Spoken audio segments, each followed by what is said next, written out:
Karen Bonifilio, Inner Realms, Outer Journeys. I'm on the West Coast and we're talking to someone clear across the United States. I'd like to introduce you to Kathleen Farris, and she's in Massachusetts.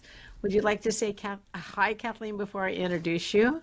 Oh, absolutely. Hi, everybody. Thanks so much. I got to tell you, I'd rather spell Oregon when I have to be writing that down than Massachusetts. That's a big word to have to write down. It Well, is. It's a small state.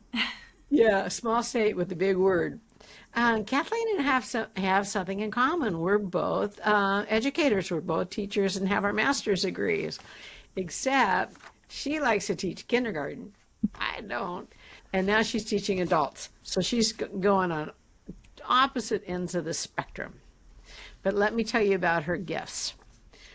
She's lived in Western Massachusetts her entire life. You need to come visit Oregon. I think you'd really like it. She was born communicating with people in the spirit world. Her earliest memories include interacting with several people and family members in spirit. And as a child, she was comforted knowing that she was never alone in the physical world. Boy, people would love to know that. Were your parents embracing of that? Did they recognize that in you? Absolutely not. No. Oh, really? Oh, we'll have to ask about that. She always knew she had someone to play with or talk to or just keep her company. As she grew up, she distanced herself from these abilities in order to focus more on the business of the physical reality. And as an adult, she learned to use these abilities back, but she didn't know how. She didn't know that there were psychics and mediums and healers all over the country, let alone right here in Western MA. Once I discovered that, I jumped into ongoing classes and developmental circles. So about what time of your life was that when you started exploring it again? It was in my late 30s and early 40s that I really felt that I needed to dive into it and figure out why did I feel so unfulfilled and why did I feel like I needed to find more of me. So it was kind of not quite midlife, but getting close. Getting close to that. Is 40 midlife or is 50? The older I get, the younger 65 seems, but boy, when I was at the line, 65 seemed old. But I just feel like, 40 is the new 30, 50 is the new 40. Yeah. Middle Can go life. either way. Okay, so now she's been learning and practicing how to use her abilities, and she's been blessed to have studied with some of the world's top mediums and psychics. She has been fully certified through Mavis. How do you say her last name? Patilla. Patilla. I have read about her and seen her offerings, and she's been studying with the amazing Mavis Patilla and her wife, Jean Elsey. Just else. Just plain else, yeah. Jean L. since 2016. She passed away in spirit in August 2022. But those of us with this status will carry her legacy and her philosophy toward the new generations of mediums. I like this next part, Kathleen. I know that my soul's purpose is to help people. That's true. And her favorite way to help people by using her abilities through mediumship and psychic readings. She also has a master's degree in education, like I said, and spent years in the classroom. This I find it really interesting. She grew up in the Catholic Church. I'm sorry, this is frowned upon in the Catholic Church. So we'll have to hear about that. And you're a yoga enthusiast, so awesome with that. And she volunteers with many women organizations in helping the community. And she has a daughter who she's immensely proud of. And may I ask, how old is your daughter? 25. 25. She's just a youngin'. Okay, so tell us a little bit about your journey, and then I'll ask you some questions about your journey. Sure. So started off as an infant with I call it an adult awareness. I don't know how to phrase that differently, but I knew I was in, some difficult moments as a child, but there were the more sepia-toned people that would talk to me and kind of comfort me. I was deathly afraid of the dark as an infant, and my mother was of that 1970s school of you let babies cry it out. So I would be in that crib just absolutely terrified, and folks from the spirit world would come bring me a blanket, a pillow, a stuffy, what have you. And so my telepathic communication with them, started as an infant, and they were by my side the first 12 years of my life. So I had one main guide, if you will, who was with me in the first 6 years. And then we moved to a new house, and there was a young girl standing there soaking wet in my brand new construction home. First brand new home I ever had, and I was absolutely livid that she was getting my new carpet wet. And she wasn't actually really getting it wet, was she? It wasn't, but when you're 6. So, she was the next guide, if you will, through the next 6 years. And unfortunately, I lost my paternal grandparents when I was 8, and that really sent me spinning down a road of wrestling with my Catholicism. The Catholics, no judgment against Catholics of any sort, but the belief is that we have just one life, and what we do in that one life determines what we experience for all eternity after. And I really truly had a bit of a nervous breakdown at 9 years old, Wow. thinking, why can't I see these grandparents? I can see strangers, I can see those guides, I can see all these other distant relatives, but where are these 2 people I knew and loved? And why am I not seeing them? So I did what any good Irish Catholic girl did, and I went and sat with a priest. Uh-oh. He told me I was going to burn in hell for all eternity, which just sent me spinning. And Oh my gosh. so as a young, Sorry. well, I mean, again, people are operating from their place of understanding. Yes.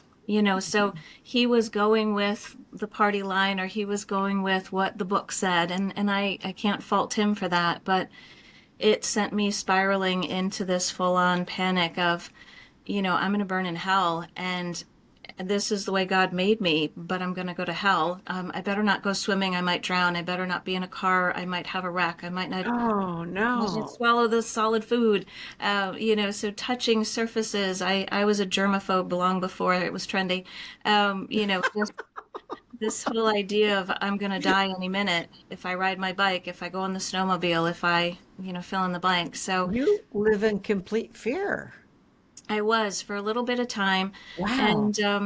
And then when I was 12, we went to Europe with my mother and her mother and I. The 3 of us went to Europe for about a month, and it was just this beautiful coalescence of my Catholicism and my innate mediumistic side of seeing, a little graveyard and saying, oh, we've got a relative over there 3 rows down.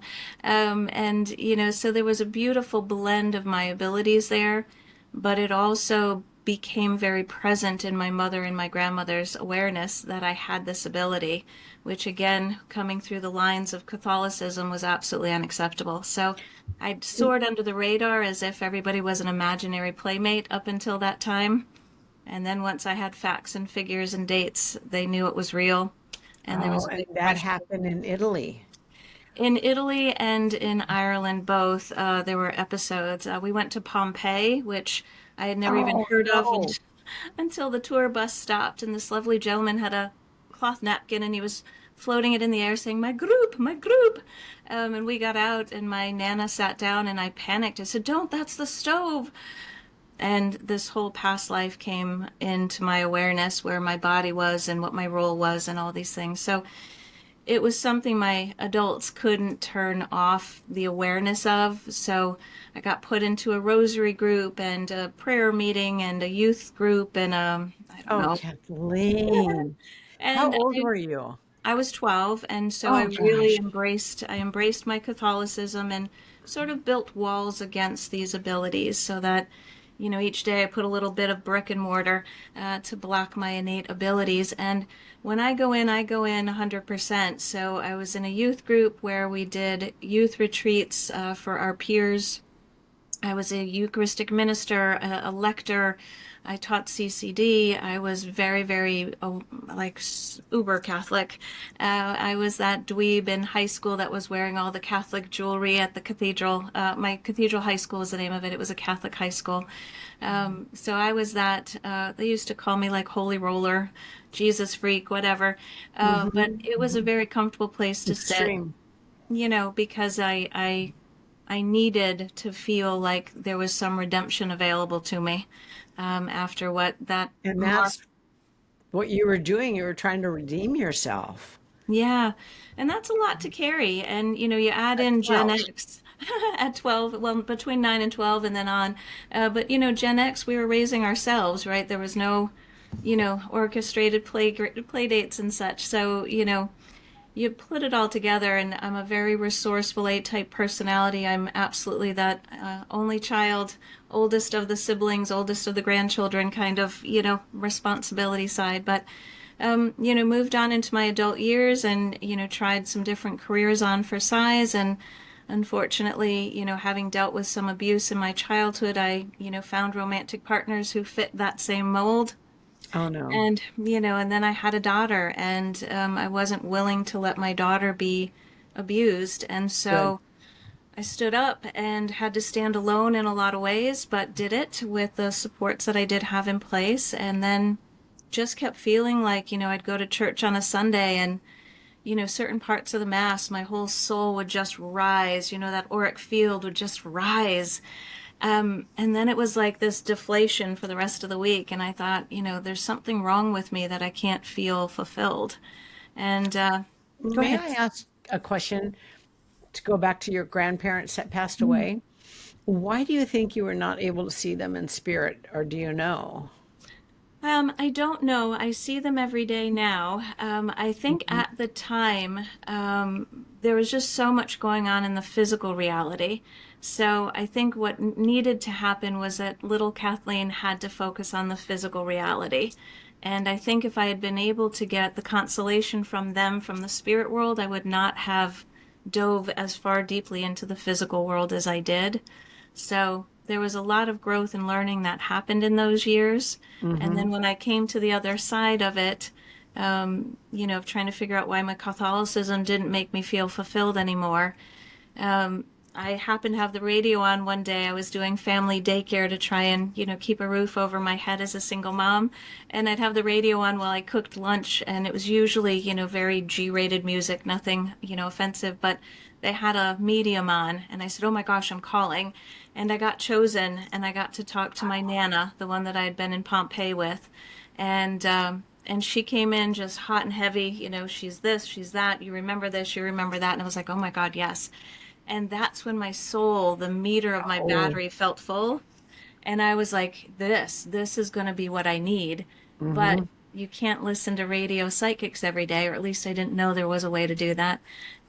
So probably 5 or 6 more times I got to hear from that Nana.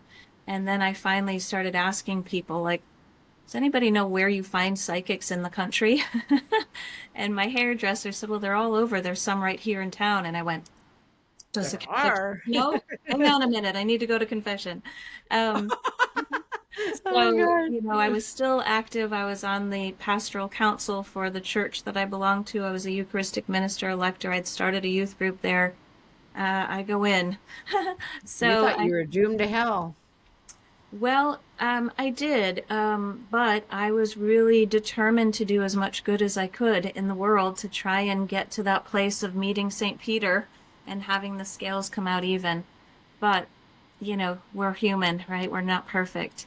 So I, then when my hairdresser said there are psychics locally and I, did a rosary, she said there was a psychic fair coming up. Would I be her wing woman? And oh, I thought, cool. I'll go, but then I need to go to the church. I need more holy water.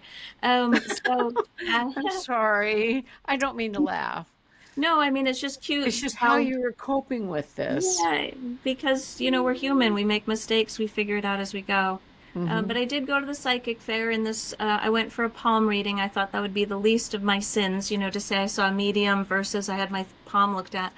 And the man wiggled my thumb, told me I was stubborn, and I thought, okay, there's $30 I'll never get back. Um, But she had a wonderful experience, and so on the Are you trip home, stubborn? I am. I'm a Taurus, and I'm Irish and Oh Catholic. I'm my stubborn. God, yes, you are stubborn. Stubborn, stubborn, stubborn, Yes. but fun, and great to point and laugh at.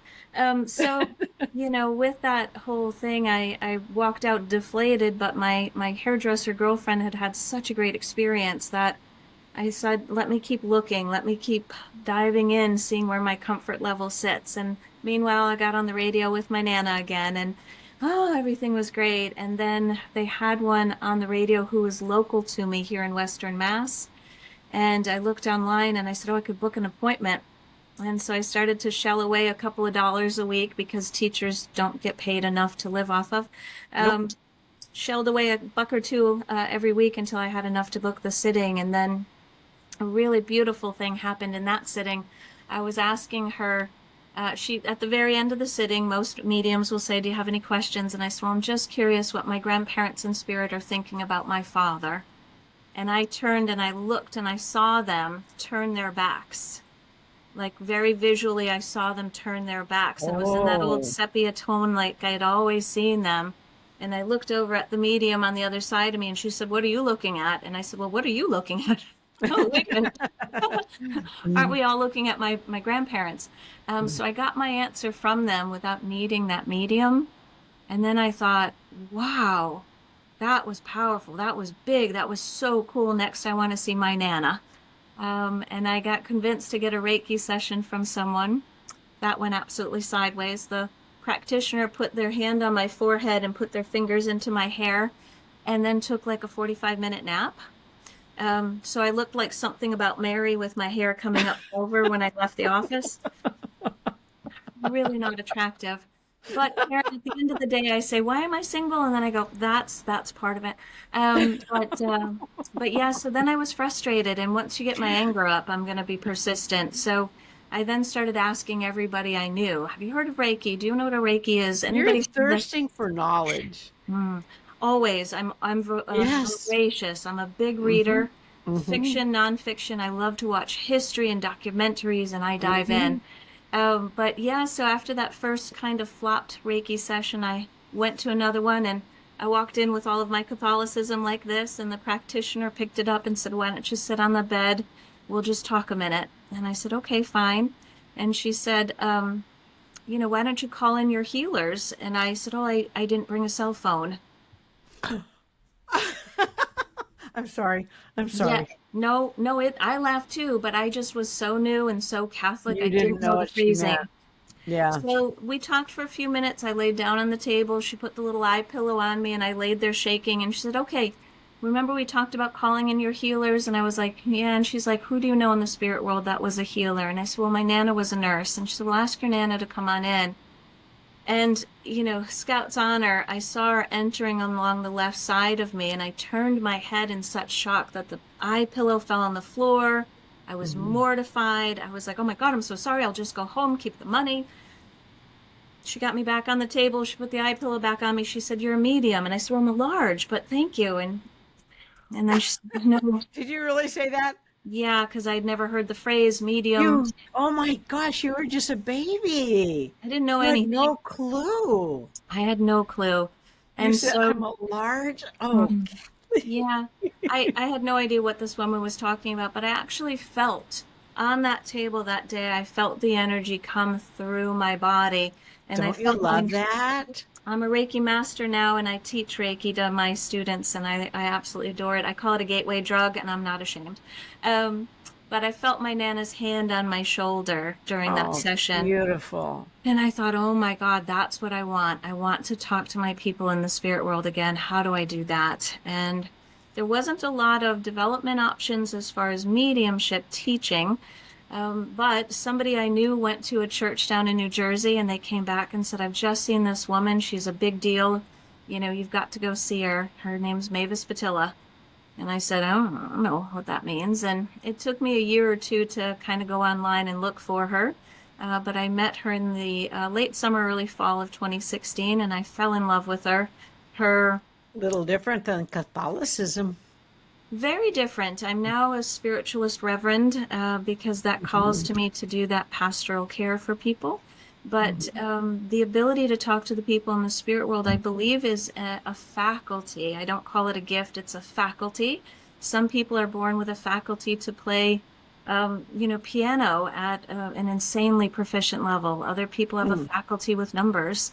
I have a faculty to communicate with people in both worlds, and I believe that's the way God made me, and that's the answer I give my Catholic relatives, is that's the way God made me, and God doesn't make junk allegedly, so. Um, but Exactly. but it was a learning curve, and before I had even seen Mavis Patilla, somebody in the little group that I was associated with got sick, and I got nominated to fill her shoes, and they were big shoes to fill, but without having any training, I was asked to work at a psychic fair, and they said, bring cards. And I said, like greeting cards? And they said, no, cards. And I was, Kathleen. Oh my, Karen, new, really new, oh green. my gosh. And then they said, do you have a deck of tarot or oracle cards? And I went, no, but I have a deck I can play rummy. And they were like, no, you need to go on Amazon and buy a deck and do 2 day shipping. And I was like, what And do you I had know? no friends that you were doing this with either. No, I was really just trying to pick up anything I could pick up. And Yeah. so Oh my gosh. being left brain, I made an 11 by 14 spreadsheet of that box, what the book said about each card. I made a big spreadsheet and I Oh, you brought it with did? me. Brought it with me to the psychic fair so that when people asked me what the cards meant, I could just go through my spreadsheet. Hmm. Yeah. That good for you. But as soon as I got there, the lady who was running the booth said, give me that paper. And I was like, but then how am I supposed to know what the cards are? And she said, you're supposed to use your intuition. I went, right, how do I do that? Oh wow. So I was new, and then I got drafted into taking a Reiki course, and with the Reiki attunements, it opened up a lot of those walls that I had built when I was 12, and all of a sudden I was seeing dead people in the room and talking to their dead relatives when I was supposed to be doing distance Reiki, and it was the Wild West for me. I didn't know how to turn it on or off. I was seeing dead people cross the street and hitting my brakes hard, and it was just Oh, that's not good. no. Can you differentiate now between the dead and the undead? Well, I absolutely have learned through my training with Mavis Patilla and her wife, Jean Else, how to turn it on, how to turn it off in order to be Okay. fully human and just, have pizza and movie night at home versus, constantly being like a leaky faucet where I'm sort of a medium and I'm sort of psychic and I'm sort of human, you know. So I've learned how to turn it on and off. And when, I slip up and pop a chakra open, I pick that up quickly and say, yeah, Kath, put that away. We're doing groceries at Walmart right now. We're not doing that. So Hmm. it's much more tame. But yeah, I was put in front of people to do readings, and I had no idea what a reading was supposed to look like. I had no idea the difference between psychic or mediumistic. I was, You're pretty brave. well, You stubborn. well, no, I think you're brave too, because you did not have the support of your family and you're looking into this and doing it. I mean, that's brave. Well, thank you for that compliment. I think the Hmm. soul unfolds, and I truly Hmm. believe a philosophical point of Mavis Patilla is Hmm. that we create a bit of an architect's plan before we incarnate. So the Hmm. soul's got goals, and when our conscious mind makes free will decisions that pulls us away from those goals, we'll start to feel like, I'm dissatisfied, I don't feel quite right, let me go back to this or let me try that. So I think the architect's plan built into my soul was pulling me back to what I knew I needed in order To to do. be Hmm. me. So, I get to be me every day, which is, very, very smart with polysyllabic words in certain moments when I'm in my conscious mind, and then silly, goofy, Hmm. like a golden retriever when I'm in my power, and everything in between. And I'm just grateful that I have this opportunity and had this training. I say thank you to God every day for the faculties, but also Hmm. for the passion that my soul has to do this work, for the amazing team of teachers I've had in both worlds, but also Isn't for it the beautiful? opportunities. Oh, it's gorgeous. It's It's absolutely just gorgeous. beautiful place to be. So you are a Reiki master. Mhm. You're a psychic medium. Do you teach courses also? I teach here in my office in Westfield, Massachusetts. I collaborate with some of my colleagues that are part of the Mavis Patilla organization to do some development circles online. And then there's Oh, about so you 15. you Mhm. do. Yeah, and then there's about 15 of us that are teaching Mavis Patila's philosophy and mechanics through an organization called the Shift Network here in the United States. Oh, yeah. Yeah. I know the Shift Network. Yep. Yeah. And Suzanne Geisman comes in with our level 1 students because Suzanne studied under Mavis Patila as well. And So, I've watched her too. yeah. Hmm. Yeah, Who so I didn't do a little believe bit in of the that. spiritual world. Yeah, Hmm. absolutely. So I'm just grateful to be authentically me again. I left it at 12 and then spent, 30-ish years kind of trying to figure out why I sold myself out or sold myself short and then came back. And it But was like, you for what? knew, no, that was a journey you were supposed to take to get to where you are now. Oh, absolutely. In Yeah, the you moment had I to could have take figured that out. journey. Yeah, absolutely I did. And I think that's why I couldn't see my grandparents initially is that I had to get put onto that path in order to, suffer through some of the difficulties I did in order to have Hmm. the compassion that I have. It just doesn't come like easy. It doesn't. You have to work for it. You Hmm. do. Yeah. So do you offer classes to others? I do. So I work with psychic development as well as mediumistic development here in So person in both. my class. Yep. And You then do Zoomies on it though. I absolutely, look at how does that fit into my schedule and how will I create that. But yeah, I'm trying to figure that out. Oh, so Pre-pandemic, yeah, pre-pandemic, I was looking at some of those platforms like Patreon and stuff. Like, how do I put some content up there? How do I make some asynchronous courses that I don't have to be teaching live? And then the pandemic hit and, it all just kind of got put on a back burner. But I'm looking at growing that in-person and online teaching as I go.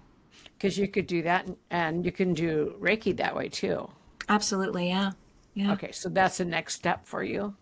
They are, and I'm actively looking at where does that fit? What's the right platform? Is it over Zoom? How many courses? What's the price? All of those things that you have to deal with in the human world to put it together and package it up. But yes, that's the next step for me. You're right. I'll tell you, I'm really happy with my format too. Oh, good. So you might want to check them out down the road. I'll take a little note. And you were going to write a book too? I've got the first draft of a book because most people that sit and listen to chapters of my life will say, I can't believe that. I can't believe that. Oh, And it's going to be your journey. it's my journey, but, unfortunately, peppered through that journey is a great deal of trauma and abuse. And most people who meet me today don't pick up that I've ever suffered any type of abuse. If they get into my aura, they don't pick anything up. But Well, I I'm think going to tell you, looking at you, you just look like really sweet. Like you didn't have a whole bunch of trauma. that's because I've done the work, I've done the healing. And it wasn't pretty and it wasn't easy, but I've done that healing work. But I think, part of what is applicable across, cultures and religions and ages and ethnicities is how we heal and how we pick ourselves up. And so I've got the draft of the first book written. I have the subtitle or the second line of the book, and what it is looking at anecdotal moments of my life, through my childhood, through my adolescence, and how did that shape me and form me, and what did I learn? And my little tagline is, but it's not because you beat me. Because, certainly I could have been beaten into submission. I could have been beaten into giving up. I could have been beaten Oh, you could have so easily your parents, the church, count right any and there. all of it. Hmm. But my soul has just been stubbornly pushing to get back to our natural state. And then how do I turn around and help the people that are in that state currently? So I volunteer with a DV organization, and they helped get me out of the situation I was in with my newborn. And Good, it's close to my heart that I good. give back in put my skin in the game, so to speak. But Hmm. also, how can I share my story in a way that it might inspire someone else, or at the very least, help them know they're not alone, like you did with your book? Well, and people like those books that'll help propel them too. Because if I sat in the Catholic Church and someone told me I was going to burn in hell, that would have terrified me. It did. It would have terrified me into submission. I don't know for how long, but it would have terrified me. I did not grow up in the Catholic Church. Mm. So, Well, and it's funny how things come full circle. I'm an only child, but when I was 22, my mom remarried, and I got, we're kind of a baker's dozen now of step siblings. And unfortunately, my parents were in an accident, and my stepdad passed of his injuries. So mom is dealing with the recovery and being alone. And, of course, there's memory issues that come with that grief and her age. So now every Sunday I sit and watch Catholic Mass with her for an hour yeah, on you're TV. taking care of her, aren't you? Yeah, she's my responsibility in a large part because I'm on all the legal documents, the power of attorney and the healthcare and the executor and da da da. So, I'm legally responsible, but also it's on my heart to take care of people in the way my grandparents from the spirit world would be proud of. So, I'm there every day, picking up the groceries and doing the tasks that she asks me to do. And when she asked me the same question 15 times, I answered as kindly the 15th time as I did the first. But a part of it now is to watch this Mass weekly so that she's not going to church alone, watching it on TV. And, I know they've changed some of the responses, so I get some of the, automated responses wrong, but all the hymns are the same. And, I just chuckle because we sit there both singing out of tune and, doing But the things we that's did. good for her soul. It is, and she and my stepdad had just started going back to church really seriously, and they were doing a weekly rosary group. So, the timing of his passing left her without the social constructs, and she's not How well old is enough. she? She will be 80 in just a couple of months, but she's dealing with some memory issues. So uh, she's aging quickly, which is a hard thing. But sitting there through the Mass, I just keep my mouth shut and I'll put my phone down on my lap and look under my glasses at it and, play Candy Crush or whatever I might be doing. But because I'm quiet, she thinks I'm fully invested, Hey, and Spell Tower is really fun too. ooh, all right, I'm writing that down too. All right, Spell Tower another is way. really fun. All right, another way to get through Mass. But she wants to go see the big cathedral that we have locally, and I'm like, sure, well, let's figure it out. We'll go. Let me find it when they're open, and so I don't harbor any ill will. I have several friends that are still devout Catholics, and She's where she's supposed to be in her journey. absolutely, yeah, Yeah, yep, and just let her carry on in her journey. yeah. Yeah. And it was hard to come Does out of the she have spiritual. dementia? We're on our way to a diagnosis, so I can't say yes yet because we don't have the full diagnosis. But we have an MRI this coming Friday. We've got to go out to Worcester. So we're going out to the big city, closer to Boston from here. The big But city. yeah, I'm hoping we'll get a diagnosis and I can better care for her because that diagnosis will unlock more capacity for me to kind of step in and take the lead on certain things for her. But And yeah, how so, to deal with her too. right. Yep. Yeah, because Yeah. that is a skill. And I had the honor of having a hospice nurse for my parents, and I learned how to deal with, it's a skill. And so, but I think you'll do fine with that. Thank Yeah, you.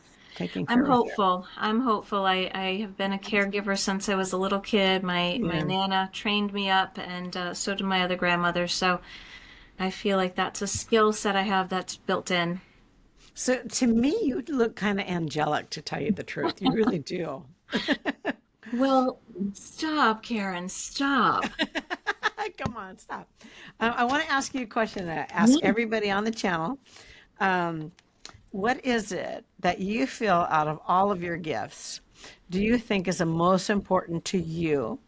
How can you be of service for spirit and um, help your client live the best life that they can?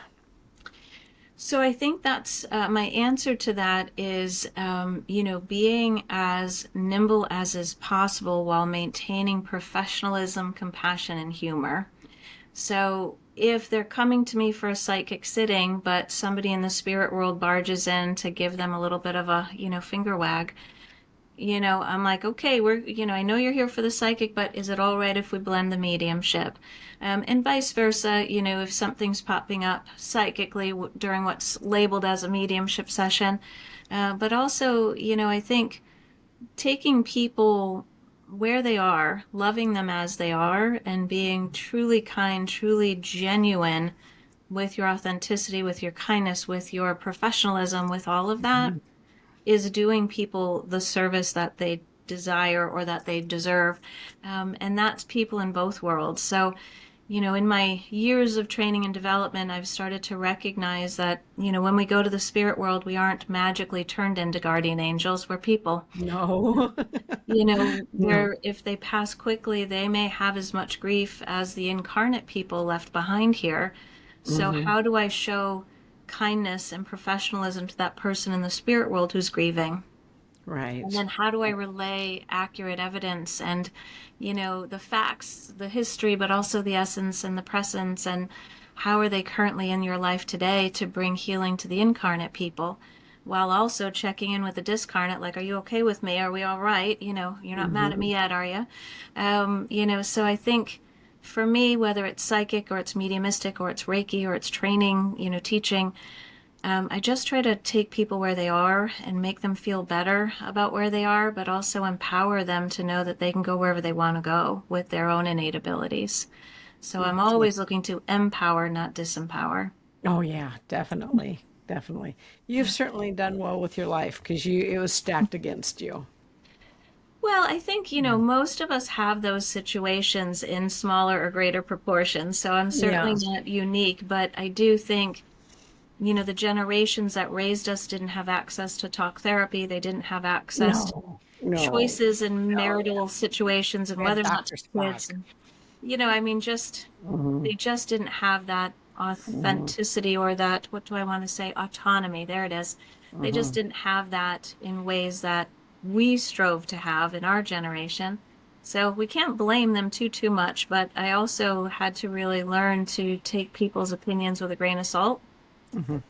So one of the things Mavis Patilla taught me was after a mediumship session, if the incarnate person felt like it was a blah sitting, first kind of dive in, was Kathleen blah today? Did I not have it all together? Do I have a migraine? Is it bad Wow. astrology? What is it, right? Am Hmm. I not am I best? And then to ask the people in the spirit world, did you find me blah? Did you find me vanilla? Did Do it? you ask the spirits? I ask after every sitting, and that's something Mavis Do Patilla, you? yeah, that's something she trained us to do after every I'm single gonna have to sitting. do that. So she would ask a couple of questions. Um, how did I do? How did I serve you? Did I serve you well? I And need to if, do that. yeah, did I serve you Thank you for well? sharing. Thank you for sharing Yeah. that.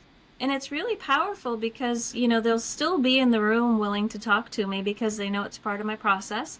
And sometimes I'll say to them, what the heck was that? You were showing me like a Jack in the Box hamburger place. Like, why? What was that about? And Like they'd I got explain that. it.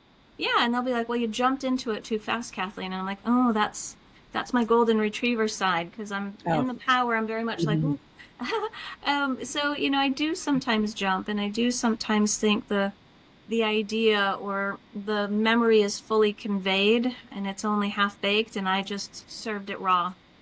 And then I get a no from the recipient and then I'll give it back to that person in the spirit world and say, all right, do you want to fix it or do you just want to move past it? I'm so sorry. But, that's the opportunity for them to give me that constructive criticism for how do I get better? How do I grow? How do I evolve? So that, in my opinion, I hope I'll never hit a plateau where I don't think there's room to grow. Right now, No, I you can't probably foresee keep it. expanding and expanding.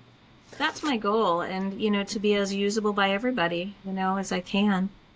So, looking in my room, are you picking up on anybody? So I'd have to say to you, as I look around you, you've actually got a whole team of people there. So I wouldn't just say there's one person ever. I think you've got probably a half a dozen or more just kind Hmm. of all lined up at the ready. Not because they think you can't do it, but just Hmm. if you ever needed a little boost or a little comfort, they've got you right there. Hmm. So it looks to me like we've got this small posse of people there at the ready to support you in whatever way you might need to. But I'd also have to say, Kieran, you must know that just sitting alone in a room, you just get these little thought drops of little humorous comments that don't have anything to do with what you're currently looking at or dealing with. Hmm. And it just feels to me like you've got this lady in the spirit world, and a man too, that just want to drop little jokes in to see you smile and see you make these faces at yourself. Well, I know that would be my husband. Yeah. Yeah. So it just, I just see them dropping these little jokes into the claircognizance there. So it feels to me like that's a nice way that they bring you a little bit of love and a little bit of a wink from the spirit world. Last night I was having a hard time, and I have a camera in my bedroom, and I said, okay, I need to see you guys. I need to see you. And so I turned it on so I could watch the orbs. And it was just all over. And I just loved it. I just know, thank you, thank you, thank you for letting me see that you're here. I just needed to see that. I know you're here, but I just needed to see it. So That's the beautiful. affirmation was really nice. That's beautiful, and that's a great way that they can show up for us, isn't it? Oh, I I know, love it. I love it. I have a lot of so people will many do, recordings. yeah, so many people will do a photograph, and then when you blow it up on your phone or on your digital camera, you'll actually see faces in the orbs, and that's pretty cool. Oh, okay. I'll do that. I'm going to do that because I Mm. can take photographs. Ooh, Yeah, ooh. I have a new job in life now. Thank you. yeah, I Well, love it. Kathleen, thank you so much. It was wonderful. And we'll have your links down below for people to reach you. And you were just wonderful to chat with. You really were.